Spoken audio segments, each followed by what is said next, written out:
inspector de calidad de la construcción certificado en la especificación IDU ET IC01. El día de hoy vamos a abordar el capítulo 3. Este capítulo se enfoca principalmente en excavaciones, rellenos y subdrenes. Sin embargo, de este capítulo vamos a rescatar y nos vamos a enfocar en uno de los materiales y temas posiblemente no más complejos, pero sí más problemáticos en las obras, que son los rellenos. ¿Por qué son problemáticos? Porque por los tipos de materiales que tenemos en Bogotá, solemos tener problemas por lluvias, por temas de humedad, de exceso de humedad, de densidad, de incluso calidad en estos materiales. Y por eso vamos a hablar hoy específicamente de rellenos. Entonces, la especificación propiamente dicha para rellenos es la ET 310-18, rellenos para conformación de la subrasante. En cuanto a estos rellenos para la conformación de la subrasante, en el alcance nos indica la especificación lo siguiente. La presente especificación tiene como alcance la relación de los trabajos asociados con desde el suministro, extensión, compactación y mezcla o conformación y compactación de materiales seleccionados. Ya aquí tenemos una de las categorías de estos materiales de relleno: material seleccionado, tolerables o marginales, de acuerdo con lo indicado en los documentos técnicos del proyecto.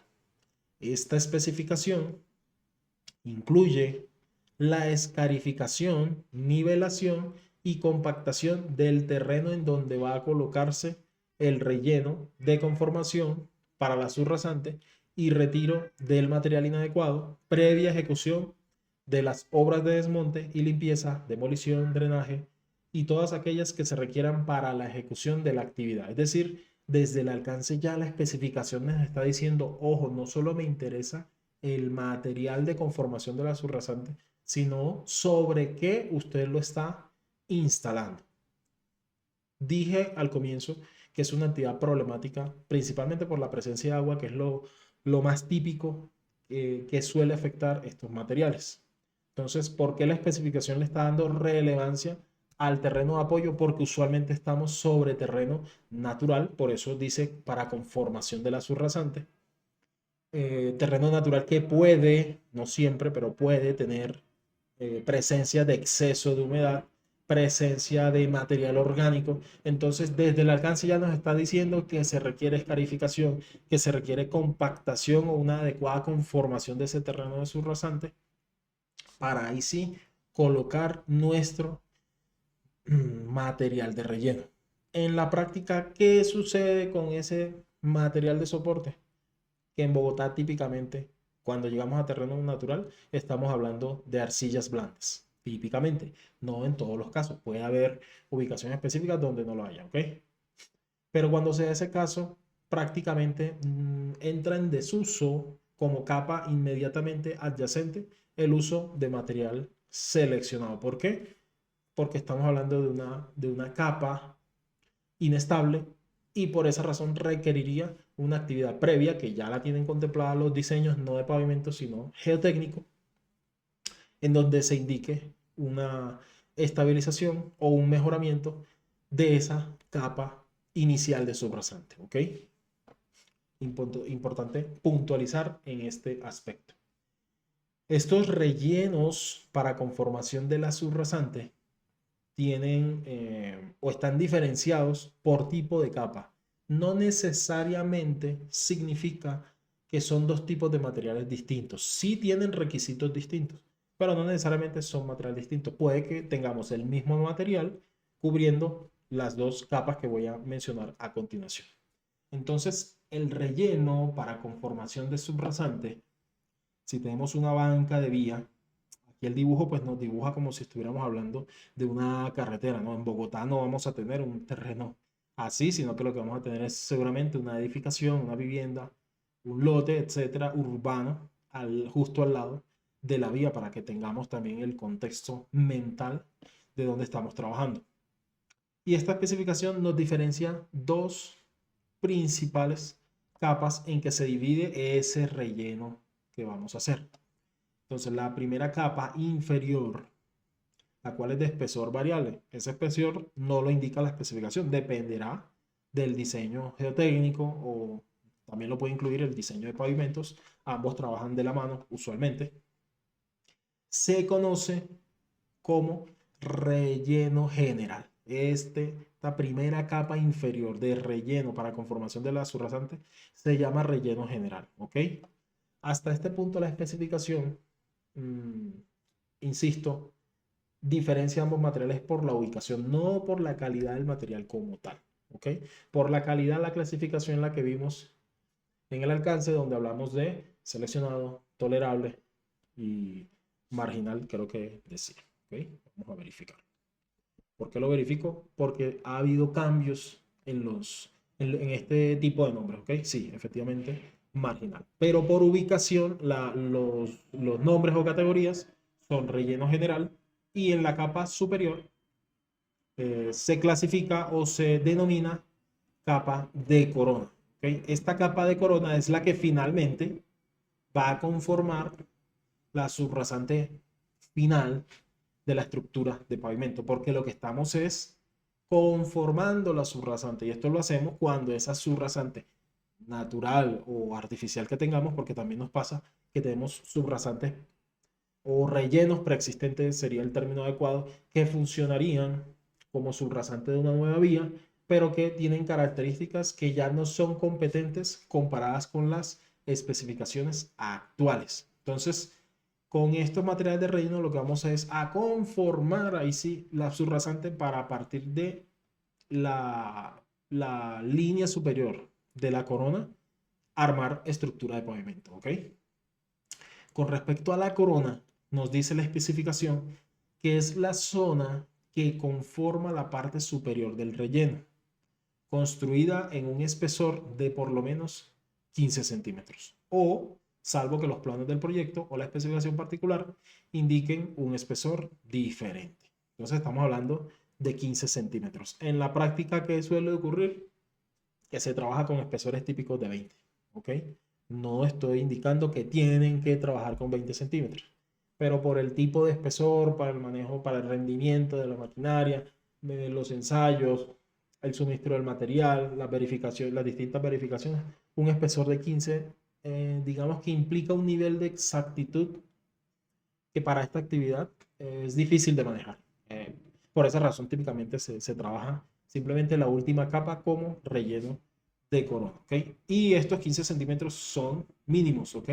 Por lo menos. Entonces, si dado el caso tenemos espesores en corona de 20, de 30, no significa eso que hay algún incumplimiento porque estamos hablando de un requerimiento mínimo. ¿Por qué? Porque esta capa superior entre las dos es a la que se le exige mayor competencia, ¿vale?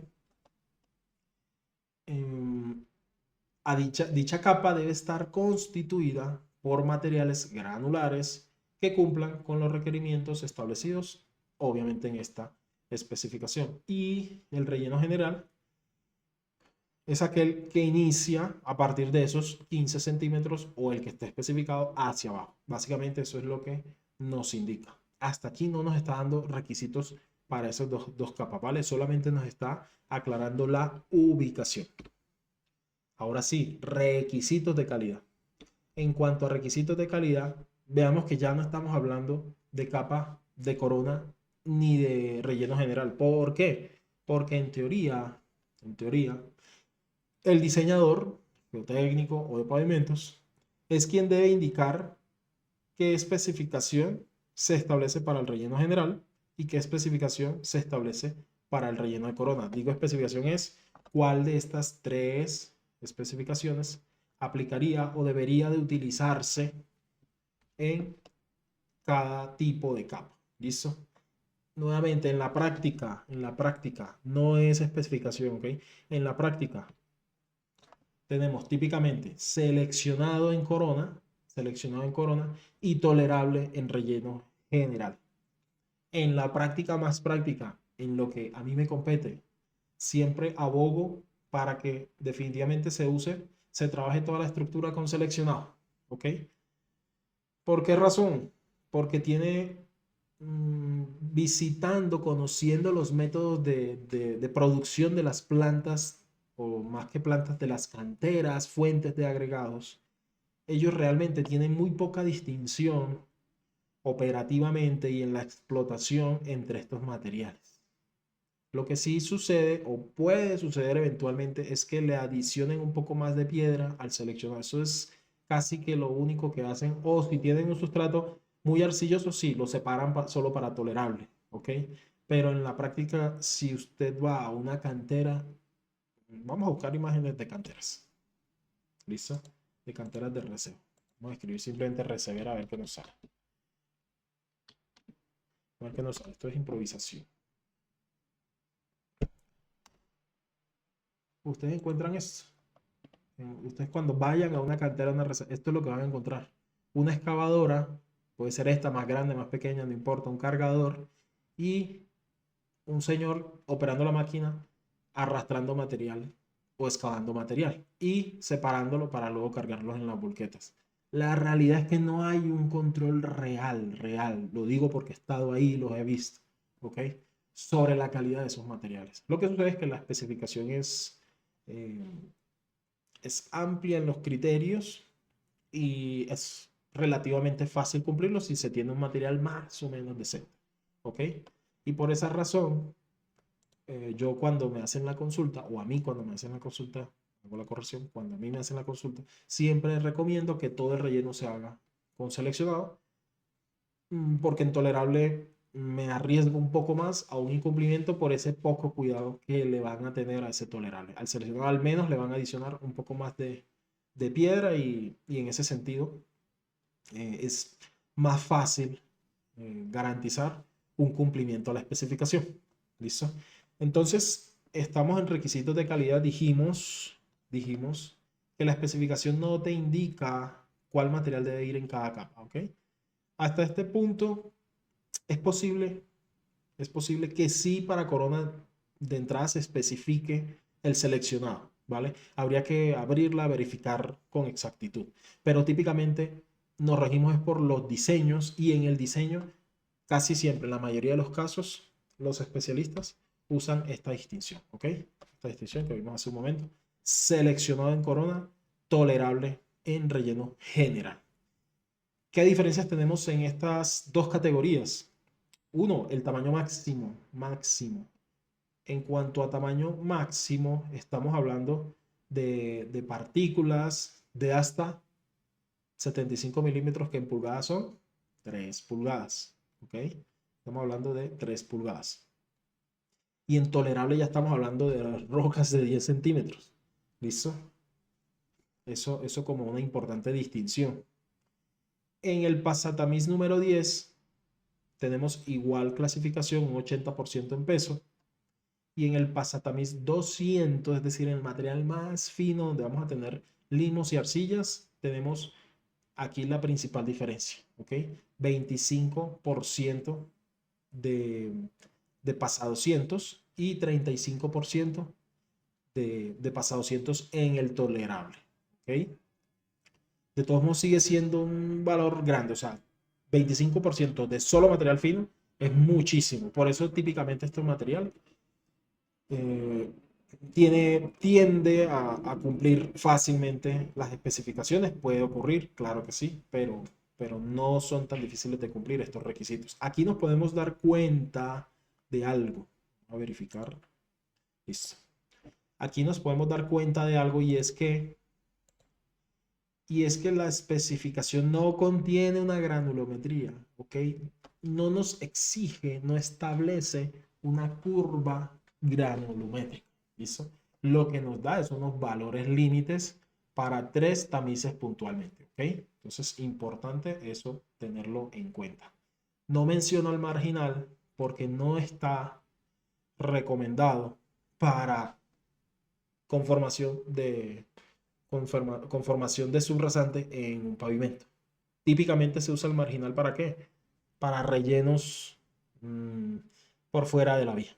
Por ejemplo, en zonas verdes podría usarse y eso que solo si lo autoriza también el diseñador geotécnico, pero casi que ese es como el uso que se tiene típicamente, ¿ok? CBR en laboratorio también tenemos una diferencia. Aquí nos especifica mínimo un CBR del 12% y aquí de un 5%. Aún así, ambos son CBRs bajos, ¿ok? Y la expansión, máximo un 0,50% en seleccionado y en tolerable máximo un 2%. Contenido de materia orgánica. Veamos que en seleccionado el límite máximo es del 1%, del 1%. Y en el tolerable 2%, ¿vale? Paréntesis, teníamos el requisito en IDU ET 2011 de 0% para material seleccionado.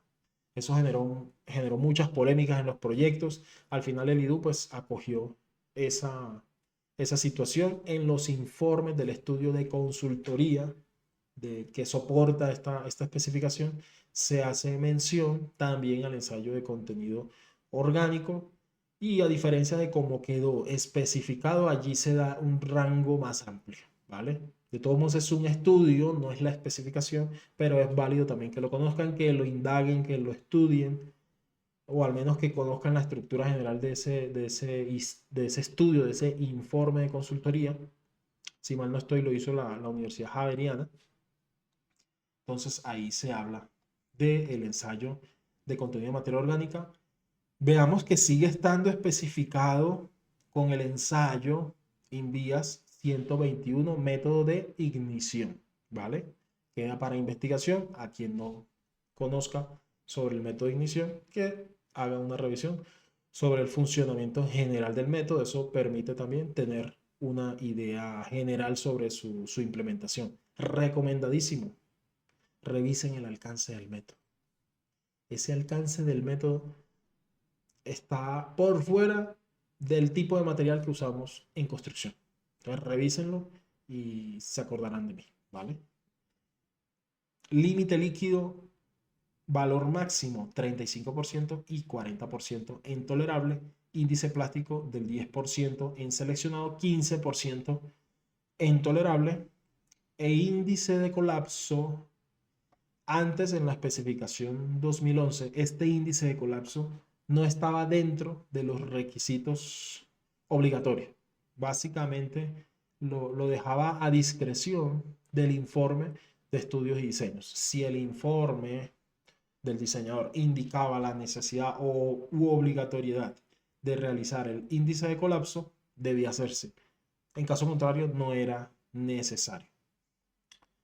Eso en situación similar pasaba con sales solubles.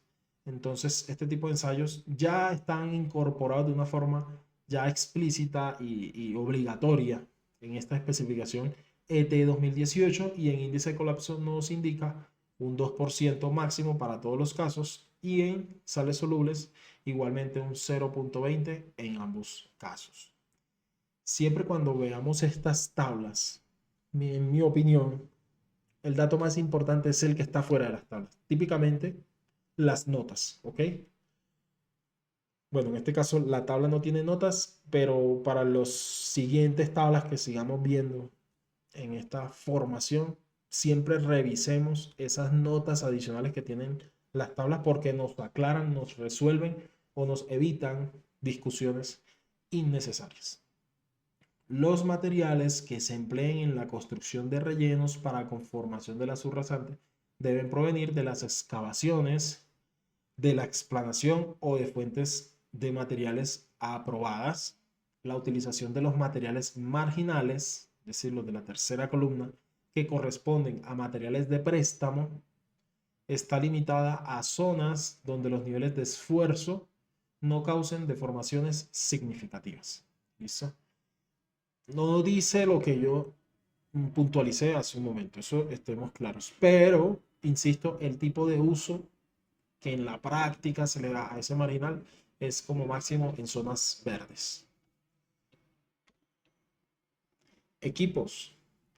El contratista de obra es responsable, pues, ¿de qué? De disponer, pues, con todos los equipos que sean necesarios para esa actividad, disponer para inspección y validación del interventor todos los equipos necesarios para la ejecución de los trabajos de tal manera que estos sean compatibles con los procedimientos de construcción a adoptar.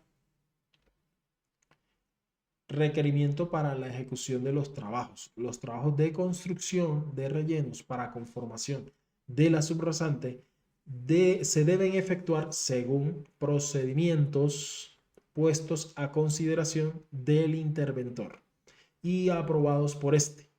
La secuencia de construcción de los rellenos para conformación de la subrasante debe ajustarse a las condiciones climáticas que imperen en la época de construcción del proyecto, ¿vale? Dos aspectos aquí relevantes. Procedimientos. Ya la especificación nos deja claro que hay que hacer entrega. No lo dice, pero se entiende que en la práctica lo que vamos a hacer es generar un procedimiento, entregarlo a interventoría para revisión y aprobación. Mecanismos. 1. Plan de calidad numeral de procedimientos constructivos o anexo de procedimientos constructivos. Ese puede ser un mecanismo. El otro, tramos de prueba. Ahí también forman parte de los entregables esos análisis de procedimientos para revisión y aprobación de las interventorías y de la supervisión. La diferencia es que en el tramo de prueba no solamente estamos entregando el procedimiento documentado, sino la verificación del resultado de la implementación de ese procedimiento que establecimos o que esperamos que tenga el resultado deseado. Hablamos en el alcance acerca de la preparación del terreno. Veamos qué nos indica la especificación para este caso. En cuanto a la preparación del terreno, tenemos que antes de iniciar a la actividad de relleno, el terreno de apoyo debe estar limpio y libre de todo material que llegase a contaminar la subrasante. El contratista debe realizar el descapote.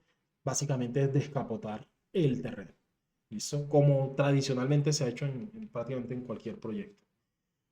Cuando el terreno base esté satisfactoriamente limpio y drenado, se debe escarificar, conformar y compactar de acuerdo con las exigencias de compactación definidas en la presente especificación en una profundidad de 15 centímetros. Entonces, recordemos, este tema de escarificar es viable si tenemos una subrasante más o menos competente, es decir, un relleno existente. En Bogotá, escarificar una subrasante natural, estamos hablando de alterar un terreno arcilloso blando. ¿Listo? Entonces esto hay que, obviamente, acogerlo, cumplirlo, pero entender el contexto de aplicación. Y la imagen nos muestra el ejemplo de esa escarificación inicial para recompactación previo a hacer el lleno.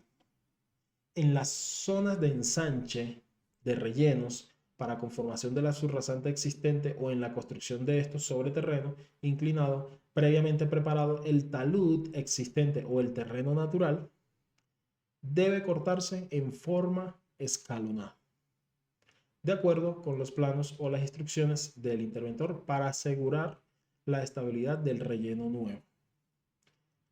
En la zona urbana principal de Bogotá, rara vez vamos a tener excavaciones de este tipo. Casi siempre tenemos, básicamente es un cajón porque tenemos una limitación espacial, ¿vale? Pero en una zona donde puntualmente la hay, porque lo tenemos, cerros de Suba, tenemos cerros orientales, tenemos en el sur de Bogotá también, zonas inclinadas, ahí es posible que encontremos zonas en las que debamos aplicar esta indicación. Si el relleno va a ser construido sobre turba o suelos blandos, turba que es suelo orgánico, se deben seguir las indicaciones establecidas en los documentos técnicos del proyecto. Como criterios generales se pueden implementar algunas de las siguientes soluciones. Entonces, primera solución, opción 1, asegurar la eliminación total o parcial de estos materiales inadecuados, es decir, excavarlos y retirarlos. ¿Listo? Aquí nos muestra una intervención quizá por fases. Intervengo en una zona, me apoyo en ella y luego voy a la siguiente. La segunda opción, ejecutar un tratamiento de consolidación previa de estos materiales para mejorar la respuesta de la capa de apoyo debido a la sobrecarga. Traducido en la práctica en Bogotá, mejoramiento de la subrasante con rajón, ¿vale? Nuevamente, no es que la especificación dice use rajón, pero basta con salir a la ciudad, pasar por cualquier obra y vamos a encontrar acopios de rajón. Es el método tradicional más extendido en Bogotá. Hay métodos adicionales, claro que sí. Hay estabilizaciones como tal. El rajón cumple la función de mejoramiento de su rasante, un mejoramiento más mecánico. Y las actividades de estabilización, ya estamos hablando de intervenir químicamente, como por ejemplo puede ser con cemento o con cal, que se ajusta más para un material arcilloso o la cal. ¿Okay? Y otros métodos, tales como métodos con materiales sintéticos, geotextiles, etc. ¿Listo? Geodrenes, todos los que puedan encontrar en la literatura y comercialmente. Pero insisto, típicamente, y es más fácil generalmente para los contratistas, simplemente piden en la misma cantera rajón y se acabó el problema. El material del relleno se debe colocar en capas sensiblemente paralelas y de espesor uniforme para que con los equipos disponibles se obtenga el grado de compactación exigido. Los materiales de cada capa deben ser de características uniformes. Entonces aquí tenemos las capas sensiblemente paralelas y de espesor uniforme. No se debe extender ninguna capa mientras no se haya comprobado mediante los ensayos de campo o laboratorios requeridos que la capa subyacente cumple las condiciones de compactación exigidas. Es decir, cuando nos pregunten cada cuánto tengo que liberar con densidades cada capa de instalación, vamos a ver qué nos indica sobre ese espesor máximo de capa, ¿ok? Pero la liberación tenemos que hacerla por capa, ¿listo? Y por esa razón se requiere prácticamente contar de tiempo completo con un laboratorista en el proyecto, cuando hay áreas importantes de intervención de subrasante, ¿ok? En los casos especiales en que la humedad del material sea considerablemente mayor que la óptima para obtener el nivel de compactación previsto y cuando el exceso de humedad no pueda ser eliminado por el sistema de aireación, el contratista de obra pone a consideración del interventor los procedimientos más convenientes para alcanzarlo. Una vez obtenida la humedad más conveniente, se debe proceder a la compactación mecánica de la capa. Entonces tenemos una limitación nuevamente y la conversamos desde el inicio en el alcance y es el agua. ¿Okay? Entonces exceso de humedad, ¿qué va a hacer? Va a ocupar ese volumen de vacíos preexistente en el material y cuando se lleve a cabo la actividad de compactación no vamos o vamos a limitar la eliminación de vacíos que inicialmente era en su mayoría aire. Entonces en vez de compactar y eliminar aire, vamos a eliminar el aire que quede, nos va a quedar agua y el agua recordemos que es incompresible para efectos prácticos de este tipo de labores y no vamos a alcanzar o no nos vamos a acercar a la densidad óptima del material, pero realmente la que nos interesa no es la óptima del material, nos interesa es la mínima que nos exige la especificación, que la vamos a ver al final. En la práctica, ¿esto qué significa? Saliéndonos de esta explicación teórica. Significa que vamos a encontrar en obra acopios de materiales de rellenos, que en las mejores obras los tenemos cubiertos con plástico, que debemos gestionar que permanezcan cubiertos durante el periodo en que estén acopiados, que en caso de que se humedezcan por falta de protección, típicamente los capataces de obra dicen vamos a orear el material. Eso se traduce en la práctica en esa expresión y simplemente es que lo extienden, lo abren cuando hay sol, ¿listo? Hasta que tenga una humedad aceptable para poderlo instalar y compactar.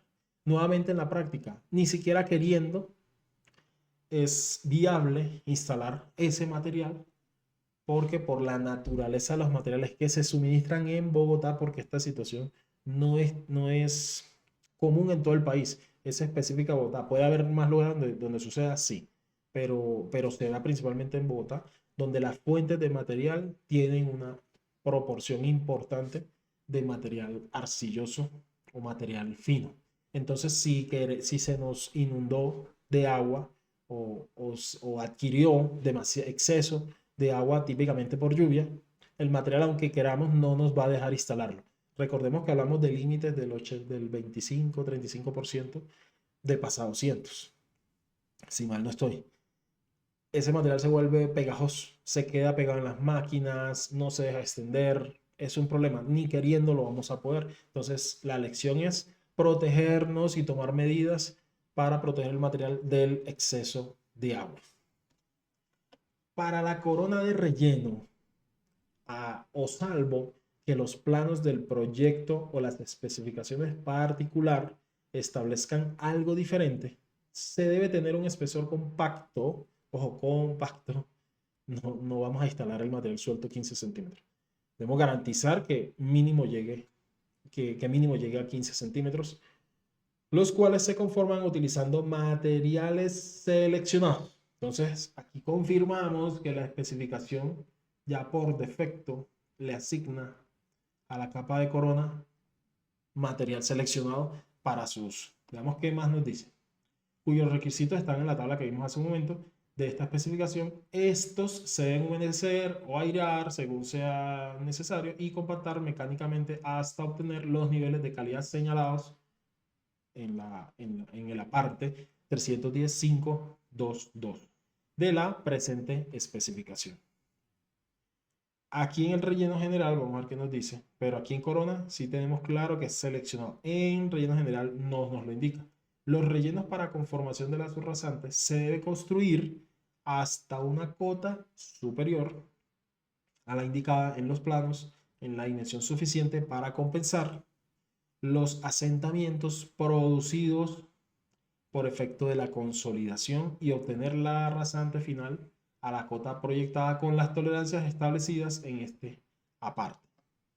Entonces, ojo, cuando hacemos rellenos importantes, hay que considerar esa consolidación y cómo nos va a afectar los niveles finales del proyecto. Ejemplo, proyecto El Gaco, patio Sonel El Gaco en el que participé. Teníamos un área importante a intervenir con rellenos y por diseño estaba especificado un tiempo de por lo menos 6 meses para esperar esa consolidación. ¿Listo? Podía ser mucho más, depende lo que el grado de consolidación de ese terreno natural inferior tenga, ¿ok? Por la naturaleza de los suelos naturales de Bogotá, arcillas blandas, nuevamente no significa que toda la ciudad, pero lo que he visto en la gran mayoría, por ser una zona de sabana, tenemos que son arcillas blandas, por lo tanto tienen menor volumen de poros o un diámetro de los poros muy pequeño, un tamaño de partículas muy pequeño, y eso hace que el material tenga poca permeabilidad o poca conductividad del agua. Por lo tanto, el proceso de consolidación va a ser importante, pero muy lento. Y eso es una limitación para la estabilidad y durabilidad del proyecto, porque en pocos meses o años con el tráfico, si el material natural no ha consolidado lo suficiente, vamos a tener un asentamiento considerable, fallas en las estructuras superiores, fisuración, emposamientos, hundimientos, etc. Rellenos para conformación de la subrasante.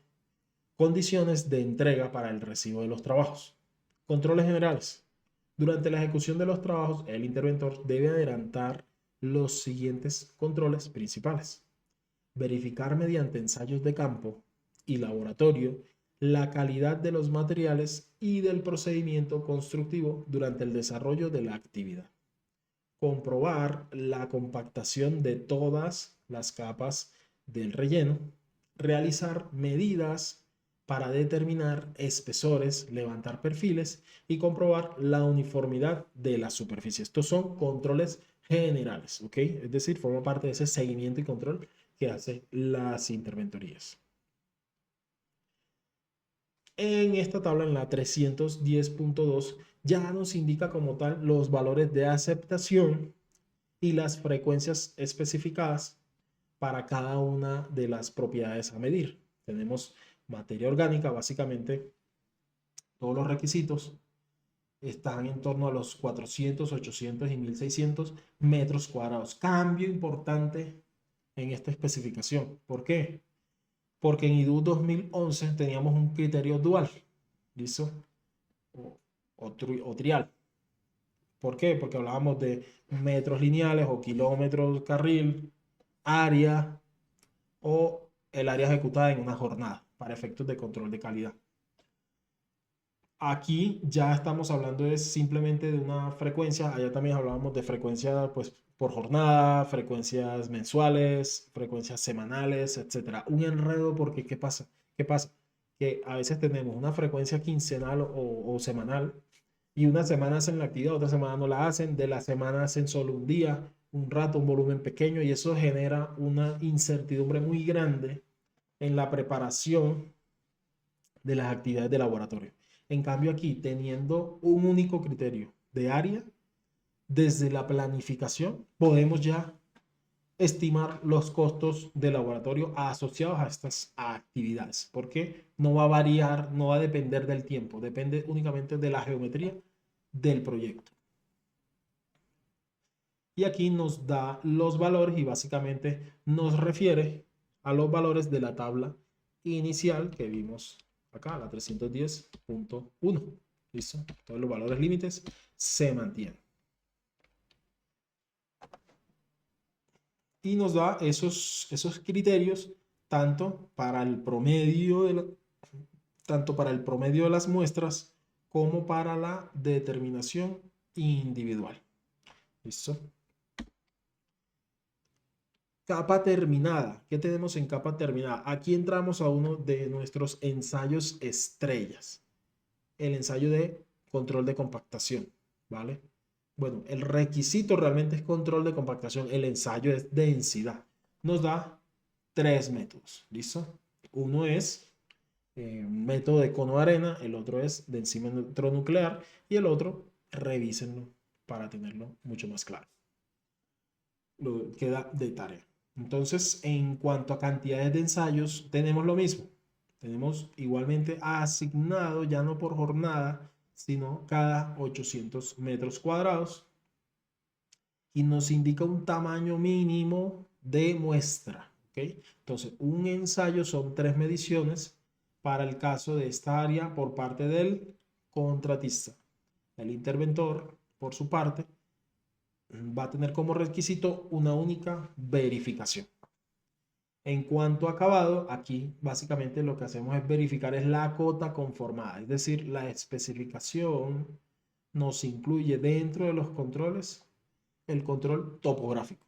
¿Listo? Entonces forma parte explícitamente dentro de esta especificación el control topográfico de la cota de diseño.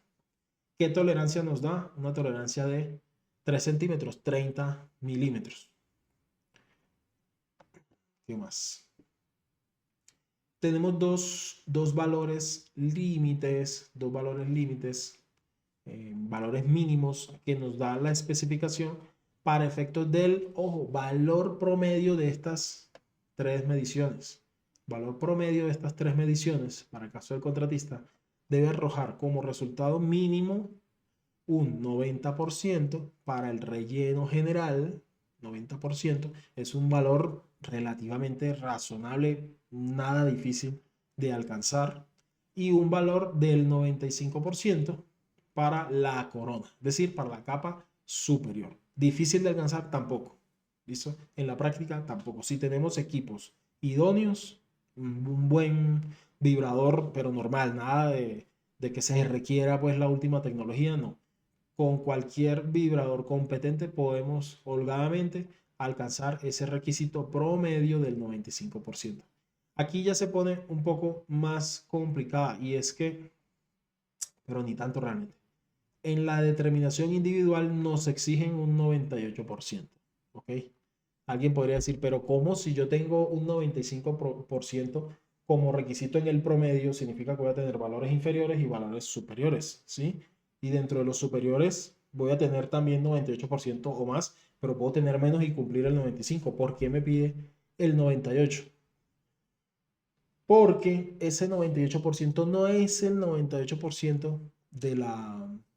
No es el 98% del óptimo. Ojo, no es 98% del óptimo. Este sí es 90% y 95% del valor óptimo de la curva del ensayo Proctor. Este 98% es el 98% de la media del tramo.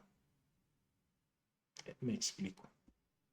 Tengo el óptimo, que es el máximo, y es el 100%. Tengo mis valores, los valores que alcancé, 98, 99% del Proctor modificado de laboratorio, 94%, etc. Mi promedio, aquí, promedio de 3 muestras, debe ser mayor al 95, es decir, obtuve el 96% de promedio. La determinación individual significa que de ese 96%, calculo el 98%, voy a asumir un valor medio 94%. Ningún valor individual debe estar por debajo de ese 94% del óptimo. ¿Ok? Entonces el 98% para este ejemplo del valor promedio del 96 es valores por encima del 94% individuales. ¿Ok? Entonces ese 98% se compara es con el valor promedio de la muestra de ensayo, no con el óptimo del ensayo Proctor modificado. Y como mencioné, el acabado es una verificación netamente topográfica. Entonces, como soportes que vamos a entregar, pues la cartera topográfica firmada por el topógrafo, confirmando las cotas finales de esa subrasante que conformé con mis materiales de relleno. Y aquí vienen las notas que hablé al principio. Son la parte más importante. Entonces, uno, desde mi punto de vista, la compactación del material de la subrasante se realiza con los equipos dispuestos por el contratista de obra y aprobados por el interventor. Dicha actividad se debe realizar en horas del día. No se permite que se lleve a cabo cuando haya presencia de lluvia. Así lo permitan, no es posible, ¿vale? Pero está bien que esté la nota y hay que tener conciencia y conocimiento de ella, pero así queramos, estos materiales no se prestan para eso. Si se llegasen a presentar inconvenientes en la compactación y estos están asociados al material utilizado, se deben recibir instrucciones por parte del especialista en geotecnia o pavimentos del proyecto para establecer el tratamiento que se le debe dar a esta subrasante. Veamos que aquí incluso podemos tener una desviación del cumplimiento de un requisito relacionado con compactación y no nos dice rechace el tramo, elimínelo, repóngalo, nos dice evalúelo con el geotecnista. Pero claro, hay un contexto. Aquí el contexto es si es atribuible seguramente un cambio de material. Es decir, tengo un proctor de referencia, puede pasar, puede haber otros casos, ¿no? Pero voy a dar un caso de ejemplo. Tengo un proctor de referencia del último ensayo que hice y me varió el material. Me llegó un material un poco diferente, ya sea con más tamaño máximo, con menos tamaño máximo, o sea, con más tamaños gruesos, con menos tamaños gruesos, con más fino, con menos fino. Como los requisitos son tan amplios, puedo tener variaciones grandes y voy a estar cumpliendo. Pero mi densidad en el sentido práctico también me va a tender a fluctuar. Entonces, si empiezo a tener problemas de ese estilo y ya al momento de hacer la verificación del porcentaje de compactación en campo con un material que teóricamente tendría un Proctor estándar relativamente bajo comparado con el Proctor que yo ya tenía de referencia, lógicamente voy a tener un porcentaje de compactación muy inferior al que tendría si hubiese utilizado un material similar al que inicialmente se había ensayado. No significa que el material esté malo, significa que cambió. Y por ende cambió también su 100%. El 100% antes era 2100 y el nuevo 100% de este material que no he ensayado en laboratorio de 1900.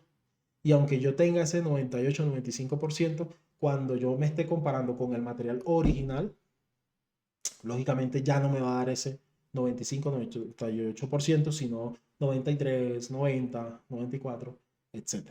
Entonces, cuidado con eso.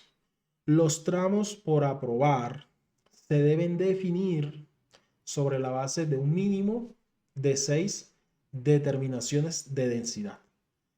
Y los sitios en los cuales se realicen las mediciones deben ser escogidos aleatoriamente por el interventor.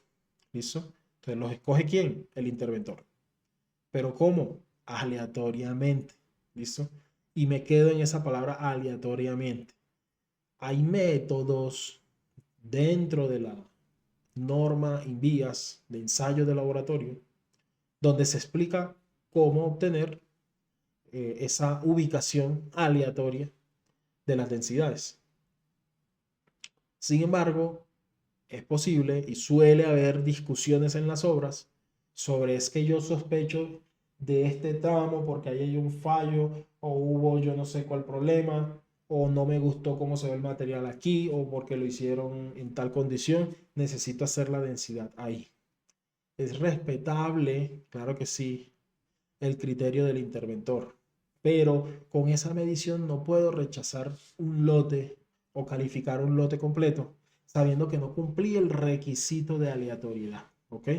Entonces, sí, puede haber un terreno que típicamente le decimos fallo. Un fallo básicamente es una sección de material que tiene una humedad igual, similar o superior al porcentaje de saturación. Es decir, está cerca de la saturación. Entonces las partículas ya no están haciendo un trabajo friccionante, sino que están embebidos en una masa de agua. Y por eso tiende a sentirse como un colchón, se mueve como una piscina o como un colchón de agua. Básicamente así se comporta un fallo.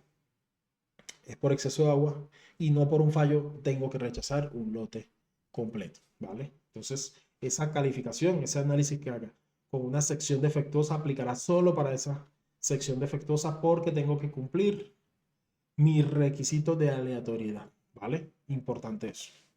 Ojo, aquí dice 6. Entonces, ¿por qué dice 6 si antes nos pedía 3? Pregunto. En conclusión, ¿qué debería entonces hacer? Ya no ensayar 3, sino que entonces debo hacer mínimo 6. Es lo que me pide para, para la aprobación de un tramo. ¿Ok? Eso es lo que me indica, a menos que yo tenga definido cuáles van a ser los tramos de aceptación y si los tramos me indican que son tramos de 1600 metros cuadrados, pues ahí cumplo los 6. Pero si voy a estar haciendo entregas de 800 metros cuadrados, para que me puedan recibir debo hacer 6 determinaciones, 6 ensayos. La cota de cualquier punto de la subrasante en rellenos para conformación de la subrasante conformada y compactada no debe variar en más de 30 milímetros. Básicamente es lo que nos indica aquí la tabla. Con eso terminamos. Espero sea sumamente valiosa esta información que no la encuentran, estoy seguro, en ninguna parte, no consolidada de esta manera. Entonces nos vemos en la próxima lección.